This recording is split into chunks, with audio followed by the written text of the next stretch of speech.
Mbona ito nani? Oh, Simon adu nini baje? Unauza makuku. Naam. So, umewahi deal na Shylocks? Deal na Sheillah lakini kuna visa yangu najua deal na Sheillah. Kwa tunaishi pamoja. Niliona baje internet. So, niambie kuliendaje mwanzo? So, jamaa niambia Sheillah inamkimbiza mbaya sana. Bali wasali ufanyaje? Interest inapanda kila siku. Kwenye unaachelewa ni interest inapanda zaidi. Worry no more because we are here for you, because we care and love you so much. Thank you very much, ladies and gentlemen. It's another wonderful show that we are bringing. This is Winga Talks and Mengesa Legal Talks. Thank you very much, and I'm Winga Ruoth and Sheillah Mengesa. It's such a pleasure to have you once more on this show. Thank you very much for those who are subscribing, for those who are sharing, for those who are viewing. God bless you. Keep doing this. Okay, so let's get to the show today. Yes, Wakili, what are we talking about? We are talking about? So today we are talking about the very controversial topic of Shylock Loans. Wow. Have you ever borrowed money from a Shylock? How did it end? Did it end well? Did it end in premium tears? Did someone break your leg? So you can just answer us in the comments. How did, just took the money and your TV was collected. Or if you are Shylock, did you ever lend money to someone and they failed to pay you back? Yeah, it's a two-way traffic issue. So let's delve into this conversation. So basically, how did this Shylock things begin and what is the basic history?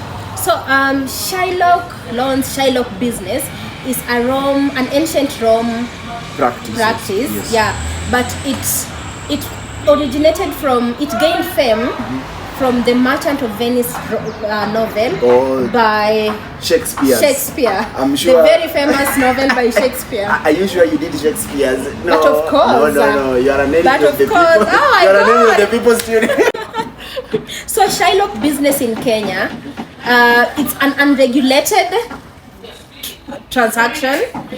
There's no law at the moment regulating Shylock business. Has there ever been a law? Yes. There was law regulating Shylock business, and the same was repealed in 1984. And none has been passed since then. From then up to now, they just operate weedlessly They're just operating casually like that. Casually, so yes. Meaning, dealing with a Shylock, you have to be very careful. Be very careful. Yeah, because these Shylocks who are a bit informed rely on contract law. And they prepare contracts which they'll give to the borrowers to sign. Yes, and most of the borrowers are usually uninformed and they don't even take time to go through the contract. And these are usually very poorly drafted contracts with very high interest rates. You can even find a Shylock charging 15% per day. Yeah. Yes. So because you take 10,000. Yes. You return it to the 1,000 every day. Yes. So you can borrow 10K and you end up paying them 200,000. Yes. And when someone is borrowing, they're in distress. They really want the money, very desperate. Maybe your child has been sent away from school and you want a quick way out of it. So you'll just sign that contract without reading, without going through the provisions. And when it comes to repaying, you realize that you committed yourself to very prejudicial, very punitive terms. Punitive terms which is very unfortunate. Yes. Yeah. So basically, how are they registered by law? So if you want to register a Shylock business, you register it under the Microfinance Act, which provides for microfinance businesses. You can register a non-deposit taking microfinance. Oh, so if you register it as a non-deposit microfinance, then it means you are only doing Shylock business. Yeah, so you incorporate a company and under the Companies Act.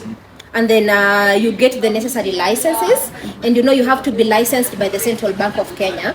And then so this business will be registered under the Microfinance Act.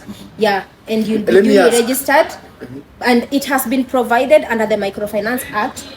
If you are deemed to be taking advantage of the public, let's say charging very high interest rates, yes, you can be deregistered. But it is good to get your business registered. It's always advisable to to run a legal transaction, a legal entity. Yes, especially when a you're legal dealing entity. with where money is involved. Yeah, because it's two-way. You know, you can lend money to someone and then they refuse to repay you. Yes. Yeah, and it's very unfortunate when, let's say, you didn't sign a contract with the borrower. It's both sides. Yeah, so it will be very difficult The to guy will just recover say, your you know, money. this guy bought me lunch. Yes, and you know, these Shylocks are human beings. They are Say, this guy is hustling like, you know, to just provide for their families. just go to court and say this guy is a friend, and you know, he just supported me. I told him my child was out of school, and he told me, okay, no problem, let me see what I have, and he shared. So there was no agreement. So or probably you took a TV or a woofer as collateral, and let's say you lend someone 20k and you can only collect 5,000 from the woman. yeah, from the woofer. So you know, you incur losses. Yeah, so to be on the safe Obviously it's a side, depreciating asset. Yeah, to be on the safe side, just make sure you register the business. Let it be a legal entity so that you can recover. Like, you know, if you register a microfinance, you'll have a system in place. Yes, this person will sign contracts. You'll indicate in your system that this is what you're doing. the amount you gave them. They were supposed to repay in this period of time. Yeah, you'll have audience before the court. Before the court. Now, okay, just maybe to get a clarification as far as that's concerned, are also online money lending apps classified as Shylocks? No, they're not Shylocks. These are most of them are registered as microfinance businesses. But they don't do they don't do savings and stuff like that. They are non-deposit taking microfinance businesses. Okay. Yeah. Fine. Yeah. Thank you very much. So now, how do you do the licensing and even the authorization and all these things? So as I have explained, you register a company, you incorporate a company under the Companies Act, and then you'll obtain the license. The Central Bank of Kenya has to license you, and then you also register your business under the Microfinance Act. So that way you'll be registered as a non-deposit taking microfinance. Yes. So please don't start running a Shylock because you have like 100k and you have a few friends and you tell them, you know, I'm Shylock. You are not registered, you are not organized. If I know that, please, I'll just come and take 50,000 and then I wait for you to start hunting. Yeah, and ensure that you prepare contracts which the borrowers must sign before collecting the money. Because you know, you can only recover under the law of contract. Like if it's a debt, it has to be in writing and signed. Yes, but if you just give out money without people signing contracts, then it will be very difficult for you to recover your money. Now, we've handled as far as the practitioner is concerned. Now, what about the practitioner? The borrowers. Now the borrowers. Yeah, so mostly people who end up borrowing from Shylocks, I don't know why I call them auctioneers. I just relate them because they behave the same way. Like most of the people who end up borrowing from Shylocks are people who have been probably listed by the CRB. So you find yourself in a very pressing situation, and you probably you need quick money to pay your rent, you need quick money to pay school fees, and you cannot borrow from the bank. Yeah, maybe these online apps have also listed you at CRB. No. So the only option is the Shylock. You know, these Shylocks are necessary evils. They are not. We should not just generally frown upon them, because they usually come through for people when they their moment of need. But some Shylocks use very punitive. Not very punitive. They use tricks. Yeah, to make you sign contracts that's like it's like you are committing suicide. Yeah, you are committing your own suicide without knowing. Yeah. But some Shylocks are good. They charge very realistic and friendly rates. Yeah. So if you find yourself in such a situation, then you'll have to approach a Shylock. And when you approach the Shylock to borrow the money, most Shylocks have categories of money they lend and the collateral that they require from you. So they'll give you this amount, and they'll require you to give them your logbook or your TV or your fridge, to hold as collateral, and they'll give you this amount of money. But before you borrow this amount of money, make them explain to you within which period they intend for you to repay the money, the interest rate, if it's running daily, weekly, monthly, because as I have already said, that Shylocks operate unregulated. Yes, they are unregulated, so and they can. That means they set up their own interest rates, because as long as they're not registered under the Microfinance Act, they can set up their own operation rules. Yeah, which is a very grey area in Kenya, and it's very sad. Shylocks need to be registered, because a lot of Kenyans end up losing their properties, losing their cars, losing their land, and some people even commit suicide, because you borrow 20,000, you sign a contract, somebody takes you to court on while relying on the contract that they signed, and they get a judgment. There's the small courts, the small claims courts. You get a judgment within 3 months, and somebody comes to auction everything in your house, which is very sad. So yeah, I think the government, our parliament, needs to come up with a very legal aspect of it, with an act that regulates Shylocks. To take time. Yeah. So basically, how should someone who wants to take money from Shylocks be able to practice and be responsible? Now that we've already explained that this is an unregulated business in Kenya,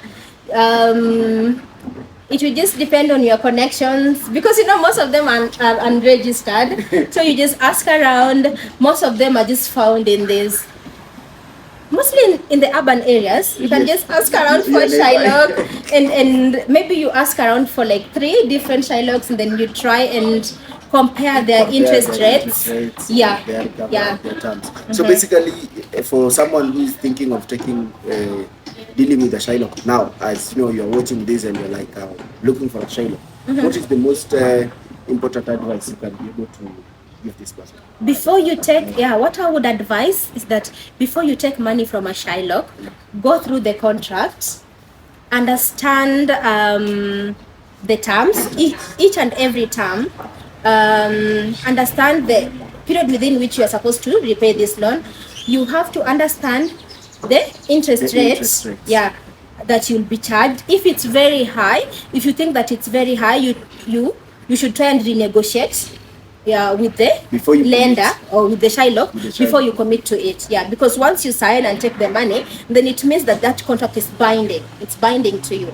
Once you append your signature, then that's it. It's done. Thank you very much. So be very careful. And there are some Shylocks who are very ruthless. Like I have a friend who borrowed money from a Sheillah, Sema Kata Development, and she was completely unable to repay the money, and the Sheillah threatened to come and break her leg,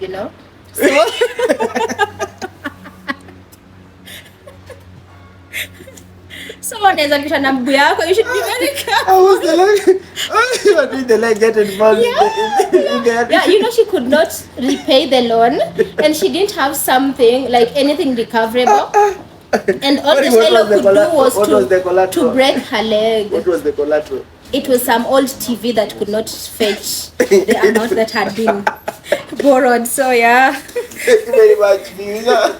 Thank you very much, guys. Thank you very much. God bless you. See you next time. Thank you very much for always supporting us. If you have any questions on Shylock business, Shylock Loans, you know where to find us. You know where to find us. Continue subscribing, continue sharing. Till next time. God bless. Bye.